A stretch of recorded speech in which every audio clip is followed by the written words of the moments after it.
And you are such a genius in management कि आपसे अच्छा मैनेजमेंट तो शायद मैंने देखा ही नहीं है किसी को पढ़ाते हुए।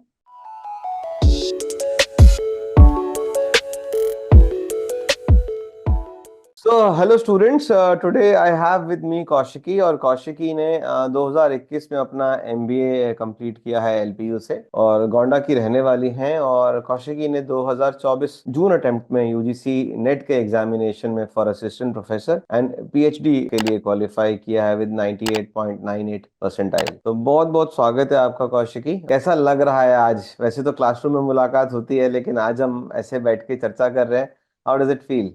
सर काफी ज्यादा अच्छा लग रहा है। आपसे हमेशा यूट्यूब पे क्लासेस में अलग अलग प्लेटफॉर्म्स पे ही पढ़ाई की है। अभी ऐसे फेस टू फेस इंटरेक्शन करके इट इज रियली फीलिंग वाव। अच्छा, पहले मुझे कंफर्म करो, तुम वही वाली कौशिकी हो ना जो बहुत बार डाउट्स पूछती थी मुझसे क्लास में? यस सर, काफी सारी क्वेरीज, काफी सारे क्वेश्चंस। जो बच्चे डाउट्स बहुत ज्यादा पूछते हैं ना, मेरे को याद रह जाते हैं। सर ये तो अच्छी बात है कि याद है आपको मेरा नाम भी और मैं भी। चलो, थोड़ा सा अपने बैकग्राउंड के बारे में बताइए, अपने बारे में बताइए, फिर आगे आगे चर्चा बढ़ाएंगे। So my full name is Kaushiki Kasaudan. Basically, I have completed my schooling from my native place itself. Further, I had completed my graduation from here, and recently I had completed my MBA from Lovely Professional University in the specialization of international business. तो MBA करने के बाद फिर इस तरफ आने का क्या मूड बना? जॉब क्यों नहीं लिया? पर डिसाइड के हम यूजीसी नेट की तैयारी करेंगे। सर एमबीए करते time he I was into PhD, I was into research. तो एमबीए इसीलिए किया था कि मुझे आगे रिसर्च में जाना है, आगे पीएचडी करनी है। तो I was very clear from the starting. और रिसर्च ही क्यों बेटा? सर रिसर्च ही इसलिए बिकॉज अभी तो मुझे ऐसा लगता है कि मतलब मेरी family is very business oriented. तो मुझे अलग लाइन ही चूज करनी थी। तो रिसर्च मुझे काफी अच्छा लगा क्योंकि मैंने काफी लोगों से सुना है कि काफी एक्सप्लोरिंग चीज है, तो मुझे एक्सप्लोर करना काफी पसंद है। ठीक है, तो आपका ये फर्स्ट अटेम्प्ट था या पहले, इससे पहले अटेम्प्ट दे चुके हैं आप? तो सेकेंड अटेम्प्ट था, लास्ट दिसंबर में दिया था। जून वाला पेपर लीक हो गया और अभी मेरा सेकेंड अटेम्प्ट। तो आपने एग्जाम 3 बार लिख दिया मतलब?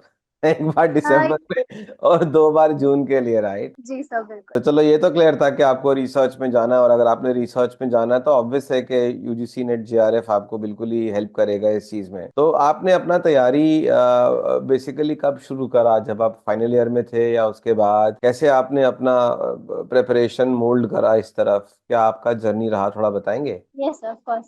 सर एमबीए तो मैंने पूरा ही कंप्लीट कर लिया था 2021 में ही। उसके बाद 2 साल मैंने अपना बैचलर्स किया एजुकेशन में, बीएड किया है मैंने। उसके बाद फिर लास्ट जून में मैंने अपना प्रिपरेशन शुरू किया था। आपकी वीडियोस देखी थी मैंने यूट्यूब पे। उसके बाद से फिर मैंने का सब्सक्रिप्शन लिया, आपसे पढ़ाई की 1 साल।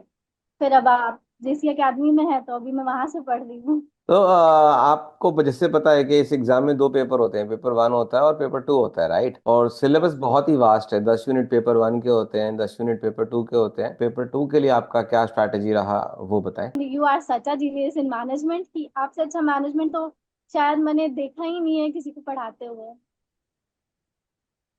तो फिर पेपर 1 के लिए तो आपके पास बहुत सारे लोग थे और सिलेबस भी मुझे लगता है आराम से कवर होगा। पेपर 2 की हम बात थोड़ा डिटेल में करेंगे। पेपर 2 में भी आप, जैसे कि आपका जब एमबीए था तो आपका स्पेशलाइजेशन क्या था वहां पे बेटा?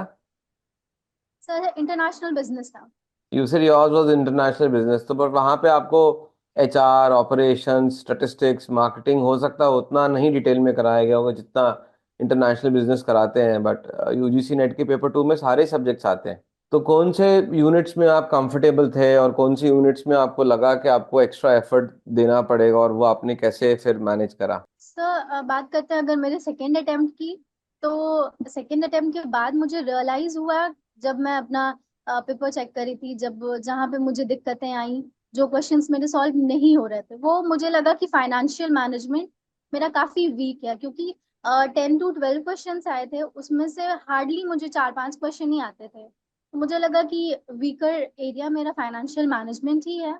और अगर स्ट्रॉन्गर एरिया की बात करें तो मार्केटिंग मैनेजमेंट, जो कि आपसे पढ़ा है। आपके एग्जाम्पल्स मुझे हमेशा याद होते हैं। एग्जामिनेशन हॉल में भी मुझे आपके एग्जाम्पल्स ही याद आ रहे थे। तो मार्केटिंग मैनेजमेंट, एंटरप्रेन्योरशिप, दोनों ही मेरे स्ट्रॉन्ग एरिया हैं। लेकिन मुझे फाइनेंशियल मैनेजमेंट में काफी ज्यादा मेहनत करनी पड़ेगी। तो कैसे स्ट्रैटेजी बनाया स्ट्रॉन्ग और वीक एरियाज को लेके, किस पे ज्यादा जोर दिया, किसको कैसे मैनेज करा? सर अभी तो फाइनेंशियल मैन अभी तो पहले मैं स्टार्टिंग से पूरा थ्योरी पढ़ना चाहूंगी फाइनेंशियल मैनेजमेंट का। जहाँ दिक्कत आएगी अब तो देवयानी मैम है ही, वो बताती रहेंगी कि क्या करना है। तो फिर धीरे धीरे अब देखते हैं। अभी तो फाइनेंशियल मैनेजमेंट कल से ही शुरू किया है पढ़ना। तो अभी तो कुछ कॉन्सेप्ट क्लियर है, कुछ कॉन्सेप्ट क्लियर नहीं है। जो कॉन्सेप्ट क्लियर नहीं है वो मैं धीरे धीरे देखते जाऊंगी। ठीक है, बहुत बढ़िया। तो हमको ये बताओ कि जून वाला अटेम्प्ट तो हुआ, फिर कैंसिल हो गया, फिर री एग्जाम हुआ, तो ऐसे में फ्रस्ट्रेशन तो हुआ होगा, गुस्सा भी आया होगा। सर फ्रस्ट्रेशन से ज्यादा डिमोटिवेशन हो जाता है, क्योंकि जून के लिए हम लोगों ने काफी पढ़ाई की और इतनी गर्मी में पेपर भी देके आए। जबकि वहां पे इतनी अच्छी फैसिलिटीज नहीं थी। जो मेरा सेंटर था वहां पे फैंस भी नहीं थे। हम ऐसे गर्मी में, जून का महीना था, गर्मी में वहां पेपर दे के 3 घंटे बैठ के आए थे। उसके बाद नेक्स्ट डे ही हमें पता चलता है। तो फ्रस्ट्रेशन से ज्यादा इंसान डिसअपॉइंट हो जाता है कि हमने मेहनत की, पेपर दे के आए, उसके बाद पेपर कैंसिल हो गया। उसके बाद सर गैप लेके इंसान पढ़ना चाहता है, क्योंकि सारा कुछ तो पढ़ के ही गए थे। वो एक दिन के गैप में हम कैसे भूल सकते हैं। फिर से थोड़ा टाइम चाहिए होता है हमें, रिफ्रेशमेंट चाहिए होता है कि हम कहीं बाहर जाके घूम सकें। तो इन सारी चीजों में इंसान को फिर से टाइम लग जाता है। अब मैं अपनी बात करती हूँ तो एग्जाम के बाद भी मैं चली गई थी घूमने। मुझे पता था कि एग्जाम लीक हो गया है, फिर से पेपर होना है, स्टिल मैं गई, क्योंकि सर हम ऐसे हेक्टिक हो जाते हैं एकदम। हमारा दिमाग काम करना बंद कर देता है उस टाइम। तो ये तो है। तो आपका कुछ स्टडी को लेकर अपना कुछ टाइम टेबल था, कुछ रूटीन फॉलो करते थे तैयारी के लिए क्या आप? ये सब बिल्कुल। अब सर मेरे हिसाब से तो मुझे ऐसा लगता है कि अगर वेटेज पेपर टू का ज्यादा है तो थोड़ा सा टाइम आपको पेपर टू को ज्यादा देना पड़ेगा, क्योंकि पेपर टू काफी वास्ट है। और पेपर वन में 10 नंबर हमारे आरसी और डीआई के आते हैं, जो थोड़ी प्रैक्टिस से हम वो 10 क्वेश्चन सॉल्व कर सकते हैं। तो पेपर टू को मैंने ज्यादा टाइम दिया, 4.5-5 घंटे पूरे दिन में। और पेपर वन के लिए मैंने एक पेपर रोज सॉल्व करने के लिए रखा था। मैं रोज एक पेपर सॉल्व करूंगी, देखूंगी उसको, फिर देखना है कौन से कॉन्सेप्ट क्लियर है, कौन से नहीं क्लियर है। प्लस मैं जो एक एक चैप्टर करके मैंने रोज पढ़ाई की है पेपर वन के लिए। तो मॉक टेस्ट भी लगाया आपने? ये सब बहुत सारे मॉक टेस्ट लगाए। कितने सारे? एक्चुअली सब भी हो गई थी, क्योंकि इस बार काफी हाई होप्स थे मेरे कि मेरा जेआरएफ हो जाएगा। लेकिन कट ऑफ की वजह से वो नहीं हो पाया। तो ठीक है, डिसहार्टेन हो गई थी, लेकिन अभी ठीक है। आपसे ऐसे फेस टू फेस इंटरेक्शन के बाद लग रहा है कि कुछ अचीव कर लिया है मैंने। नहीं नहीं, आपने अचीव करा, ऐसा बात नहीं है, 200 नंबर कम नहीं होते। And it is a decent score. मैं भी इतना एक्सपेक्ट नहीं कर रहा था कि इस बार इतना हाई कट ऑफ चला जाएगा। बट चूंकि इस बार री एग्जाम हुआ और मुझे लगता है कि पेपर का लेवल थोड़ा सा हल्का रहा दिसंबर के कंपैरेटिवली, इसकी वजह से भी कट ऑफ ऊपर गया है। बहुत ही कम बार ऐसा हुआ है कि जेआरएफ का कट ऑफ 210 के ऊपर गया। इस बार तो 200 यस सर। 214 गया था मेरे ख्याल से, राइट? फॉर जनरल, और मेरी जनरल कैटेगरी ही है। हाँ, तो आप 5 से 6 कुछ 6-7 क्वेश्चन आप पीछे रह गए। तो इस बार ये भी यस कसर खत्म कर देंगे हम, आप चिंता मत करें। और थोड़ा बिल्कुल। ये बताएं कि जब आप तैयारी कर रहे हो अपना और प्रीवियस से क्वेश्चंस आप लगा रहे हो, उनसे बेनिफिट एग्जैक्टली exactly आपको क्या मिलता है? व्हाई इज इट कि एवरीबॉडी सजेस्ट कि प्रीवियस से क्वेश्चंस करो? तो उससे एग्जैक्ट बेनिफिट आपको क्या लगता है, क्या मिलता है? एग्जैक्ट बेनिफिट यही मिला है कि हमें पता चलता है कि एनटीए किस तरह से क्वेश्चन फ्रेम करना चाहता है, वो हमसे पूछना क्या चाह रहा है। मतलब फिर हमें पता चलता है कि वो एकदम कॉन्सेप्ट के अंदर से कॉन्सेप्ट क्लैरिटी के बारे में बात कर रहा है, या फिर वो थोड़ा सा पढ़ने पे हम क्वेश्चन सॉल्व कर सकते हैं। बस वो यही देखना चाहते हैं। और हम पीवाईक्यू जब सॉल्व करते हैं तो हमें पता चलता है कि हमारा वीक एरिया क्या है, हमारा स्ट्रॉन्ग एरिया क्या है। और हमें पता चलता है कि एनटीए हमसे जानना क्या चाहता है, वो किस लेवल तक चाहता है कि हम पढ़ाई करें। तो जैसे कि आपने एग्जाम 2 बार लिखा, और आपको क्या लगता है कि कंसेप्चुअल नॉलेज होना कितना इम्पोर्टेंट है इस एग्जाम के लिए? ये सब बहुत ज्यादा इंपॉर्टेंट है। बिना कंसेप्चुअल नॉलेज के हम क्वेश्चन सॉल्व ही नहीं कर सकते। वो ऐसे मतलब आउट ऑफ द बॉक्स तो क्वेश्चन नहीं पूछता है, लेकिन वो काफी ज्यादा डीप जाके क्वेश्चन पूछते हैं। तो अगर आपको कॉन्सेप्ट के बारे में पता ही नहीं होगा तो आप सॉल्व नहीं कर सकते कोई भी क्वेश्चन। तो कंसेप्चुअल अंडरस्टैंडिंग के लिए आपने अपने नोट्स बनाए या बुक्स को फॉलो करा, या लेक्चर्स को थॉरली बार बार करा, किस तरीके से आपने इंश्योर किया कि कंसेप्ट आपके पकड़ में अच्छे से आ जाए? सब बुक भी है, बुक से भी पढ़ाई की है, और प्लस मैं अपने हैंड रिटन नोट्स ज्यादा प्रेफर करती हूँ, क्योंकि मुझे ऐसा लगता है कि जो चीजें लिख के याद हो सकती हैं वो समझ के या सुन के याद नहीं हो सकती। तो मैं अपने हैंड रिटन नोट्स हैं, मैं उन्हें ही पढ़ती हूँ। और फिर बुक्स भी हैं मेरे पास, आपके वीडियोस भी हैं, काफी बार आपके लेक्चर्स भी देखे, जहाँ मुझे प्रॉब्लम आती है मैं आपके लेक्चर्स ही देखती हूँ। वो चीजें बार बार देखने से, बार बार सुनने से वो फिर याद हो जाती तो कौशिकी, अब ये बताओ कि अब आपका नेट क्वालिफाई हो गया फॉर असिस्टेंट प्रोफेसर, और अब आपका पीएचडी के लिए भी रास्ता अब आपका खुल गया है। तो आपका आगे फ्यूचर प्लान क्या है? जेआरएफ के साथ साथ पीएचडी करने का सोच रहे हैं, या एक री अटेम्प्ट देंगे जेआरएफ का? What is the thought process now? तो अभी तो फॉर्म्स मैं डाल रही हूँ पीएचडी के लिए, काफी सारी यूनिवर्सिटीज के फॉर्म है। बीएचयू है, लखनऊ यूनिवर्सिटी है, बीबीएयू है, तो मैं सारे जगह के फॉर्म डालूंगी। और फिर देखते हैं कि कहाँ पे एडमिशन हो जाता है, मैं एडमिशन ले लूंगी, जेआरएफ का एग्जाम देते रहूंगी। देखते हैं क्या होता है। अभी तो मेरा थॉट प्रोसेस यही है कि मुझे आप पीएचडी में एनरोल करवा लें। बढ़िया है, बढ़िया है। तो घर में लोग सारे खुश हैं? सर घर में तो बहुत ज्यादा खुश हैं। मैं मतलब थोड़ी सी डिसअपॉइंटेड थी कि मेरा जेआरएफ नहीं हुआ, लेकिन फिर उन हम्म। लोगों ने काफी समझाया, मम्मी पापा भाई सबने समझाया, सब काफी खुश भी थे।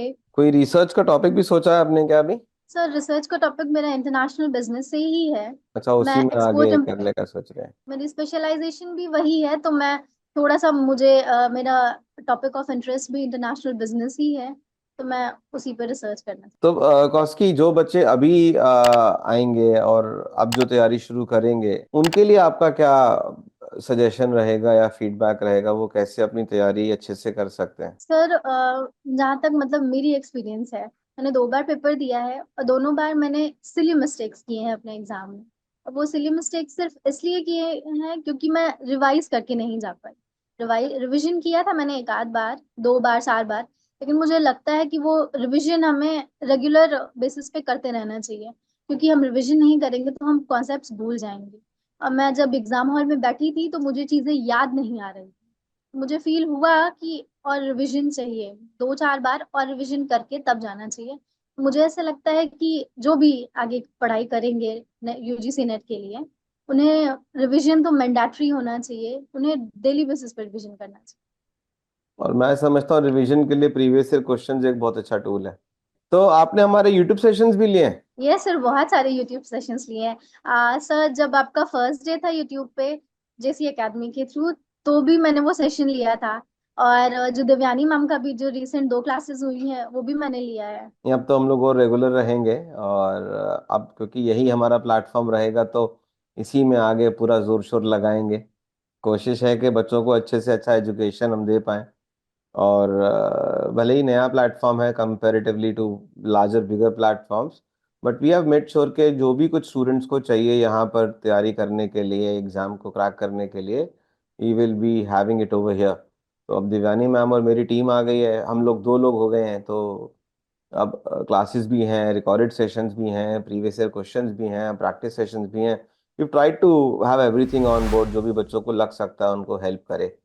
तो होपफुली इस बार जब हम दिसंबर अटेम्प्ट के लिए तैयारी कराएंगे आप लोगों का, बच्चों का, तो और बढ़िया होगा और बेहतर होगा। ऑब्जेक्टिव यही है। चलो, आपको बहुत बहुत शुभकामनाएं and congratulations once again, and all the very best, and let us know if we can help you in any which ways to help you crack the GRF exam this time. Okay sure sir. God bless you, take care, have a good day. Have a good day sir.